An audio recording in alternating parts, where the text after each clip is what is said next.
Hello everyone, welcome back to my channel. उम्मीद करते हैं आप सभी मस्त होंगे। आज मैं हिंदी एनसीईआरटी चैप्टर 5 गद्य खंड के समरी को लेकर आई हूँ।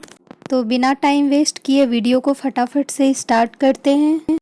क्लास 10th हिंदी एनसीईआरटी गोधूली गद्य खंड के चैप्टर 5 आज हम नागरी लिपि के बारे में समराइज़ करेंगे। हम सबों ने मिलकर जो है हिंदी एनसीईआरटी को कंप्लीट करने का 30 डेज का चैलेंज लिया है, तो आज डे 5 है। नागरी लिपि एक निबंध है जिसके रचनाकार गुनाकर मूले हैं। चैप्टर को स्टार्ट करने के पहले हम सबसे पहले लेखक के परिचय के बारे में जानेंगे। गुनाकर मूले ने गणित, खगोल विज्ञान, अंतरिक्ष विज्ञान, विज्ञान का इतिहास, पूरा लिपि शास्त्र, प्राचीन भारत का इतिहास व संस्कृति जैसे विषयों पर खूब लिखा है।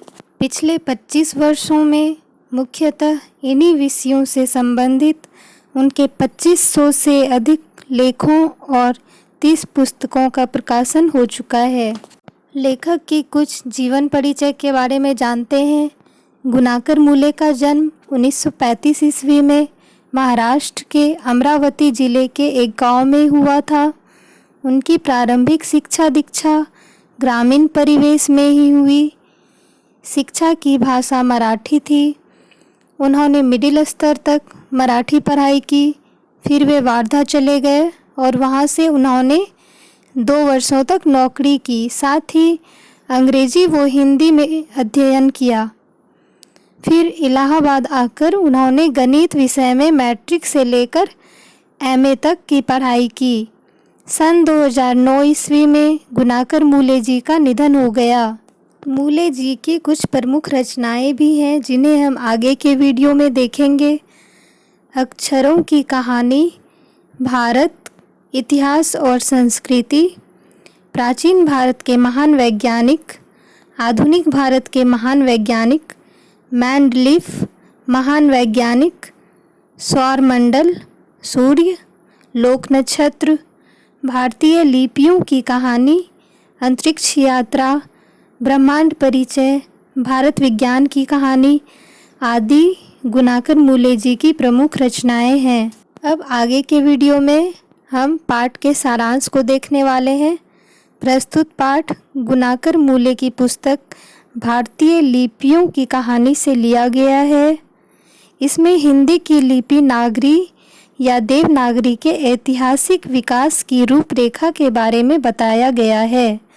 लेखक ने इस लिपि की प्राचीनता, व्यापकता तथा शाखा विस्तार का प्रवाहपूर्ण शैली में प्रामाणिक आख्यान प्रस्तुत किया है।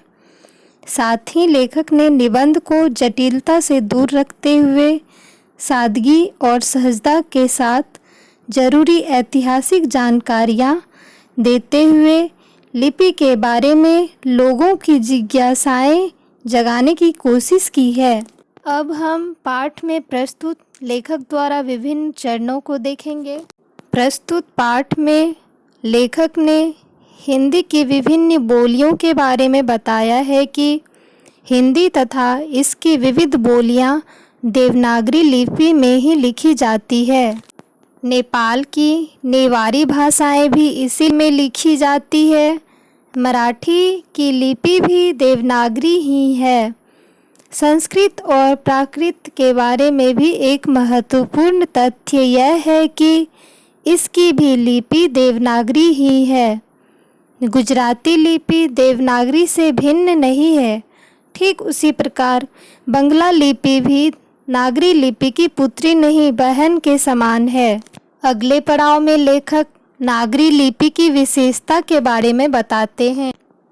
नागरी लिपि की एक और विशेषता यह है कि दक्षिण भारत की भाषाएं तमिल, मलयालम, तेलुगु, कन्नड़ आदि जितनी भाषाएं हैं, इसकी भी उत्पत्ति नागरी लिपि की तरह ब्राह्मी लिपि से हुई है। प्राचीन काल में पोथियाँ लिखने के लिए नागरी लिपि का ही प्रयोग होता था। दक्षिण भारत के राजेंद्र जैसे प्रतापी चोल राजाओं के सिक्कों पर और 12वीं सदी के केरल के शासकों के सिक्कों पर वीर केरलस्य जैसे शब्द नागरी लिपि में ही उत्कीर्ण है। श्रीलंका के पराक्रम बाहु, विजय बाहु, 12वीं सदी आदि शासकों के सिक्कों पर भी नागरी लिपि ही लिखी हुई है। महमूद गजनवी के भी टकसाली चांदी के सिक्कों पर जो लाहौर में ढाले गए थे नागरी लिपि ही अंकित है। मोहम्मद गौरी, अलाउद्दीन खिलजी, शेर शाह आदि शासकों ने भी अपने सिक्कों पर नागरी शब्द ही खुदवाए हैं। बादशाह अकबर ने भी जो सिक्का चलवाया था उस पर सीताराम की आकृति और रामसिंह शब्द नागरी में अंकित है। इस प्रकार यह साफ झलकता है कि नागरी लिपि एक सार्वदेशिक लिपि थी जिसका प्रचलन 8वीं-9वीं सदी से ही है। मेवाड़ के गुहिल, सांभर, अजमेर के चौहान, कन्नौज के गढ़वाल, काठियावाड़, गुजरात के सोलंकी, आबू के परमार, बुंदेलखंड के चंदेल तथा त्रिपुरा के कलचुरी शासकों के लेख भी नागरी में ही अंकित है। पाठ के अगले पड़ाव में लेखक नागरी लिपि के विभिन्न नाम के बारे में बताते हैं। नागरी लिपि को नागरी, देवनागरी, नंदी नागरी भी कहा जाता है। इन शब्दों का प्रयोग गुजरात के नागर ब्राह्मण ने किया कि काशी को देवनागरी भी कहते हैं। इसी कारण नागरी का नाम पड़ा, यानी कि अल बरूनी के अपने ग्रंथ में नागर लिपि के प्रयोग मिलते हैं। पाटलिपुत्र को भी नगर कहते थे, इस कारण कहीं नागरी नाम पड़ा हो ऐसा विद्वानों का मत है। इस प्रकार नागरी नाम कैसे पड़ा, विद्वान इसमें मतांतर रखते हैं। चंद्रगुप्त का व्यक्ति नाम देव था, पटना को भी देव नाम कहा जाता था, कहीं इसी कारण तो देवनागरी नाम नहीं पड़ा। पाठ के अगले पड़ाव में लेखक नागरी लिपि की प्राचीनता के बारे में बताते हैं। ईसा की 14वीं और 15वीं सदी के विजयनगर के शासकों ने अपने लेख में जिस लिपि का प्रयोग किया उसे नंदी नागरी भी कहते हैं। विजयनगर के राजाओं के लेख कन्नड़, तेलुगु और नागरी लिपि में मिलते हैं। ऐसा अनुमान है कि वैदिक साहित्य भी नागरी लिपि में लिखा गया होगा। भारत भर में नागरी लिपि के बहुत सारे लेख मिलते हैं। नागरी लिपि के साथ अनेक प्रादेशिक भाषाओं की भी उत्पत्ति हुई। दोहा कोश सरहपाद की कृति है जो कि 10वीं और 11वीं सदी की लिपि है। सरहपाद हिंदी के आदि कवि हैं। नेपाल, भारत के जैन भंडारों में भी इस काल की अनेक हस्तलिपियां मिली है। इसी काल में मराठी, बंगला जन्म ले रही थी। इनकी लिपियां भी नागरी लिपि या उनके निकट की लिपि है। अनेक विद्वानों का मत है कि दक्षिण भारत में नागरी लिपि का प्राचीनतम लेख राष्ट्रकूट राजा दंतीदुर्ग के सांभागढ़ दानपत्र 754 ईस्वी है। महाराष्ट्र के कोंकण प्रदेश में शिलाहारों का राज्य कोल्हापुर, सतारा, जहाँ अनेक नागरी लिपि के शिलालेख मिलते हैं। शिलाहार शासक कोसीदेव प्रथम का एक शिलालेख 1012 ईस्वी में मिला है जो संस्कृत मराठी में है। इसकी लिपि नागरी है। कर्नाटक के श्रवणबेलगोल में जैन का एक प्रसिद्ध तीर्थ स्थल है। वहाँ गोमतेश्वर का भव्य पुतला खड़ा है। यहाँ अनेक भाषाओं में और लिपियों के अनेक लेख मिले हैं। देवगिरी के यादव राजाओं के नागरी लिपि में बहुत से लेख पाए गए हैं। कल्याण के पश्चिम चालुक्य राजाओं के लेख भी नागरी में ही है।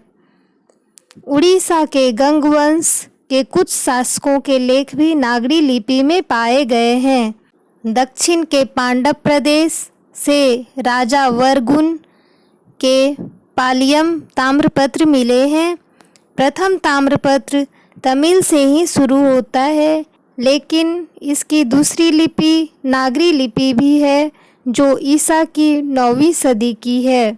उत्तर भारत में पहल गुर्जर प्रतिहार राजाओं के लेख में नागरी लिपि दिखती थी।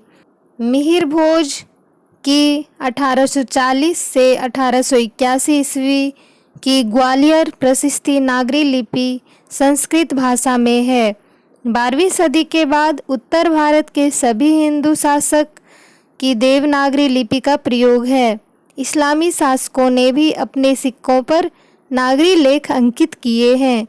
इस प्रकार नागरी या देवनागरी लिपि भारत की उत्कृष्ट प्राचीन और सुगम लिपि है।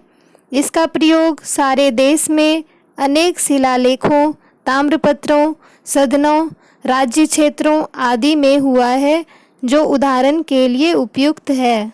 तो इस तरीके से हमने नागरी लिपि की संपूर्ण समरी को बड़े ही आसान भाषा में समझाने का कोशिश किया है। हमें उम्मीद है कि आप लोगों को ज़रूर समझ आया होगा।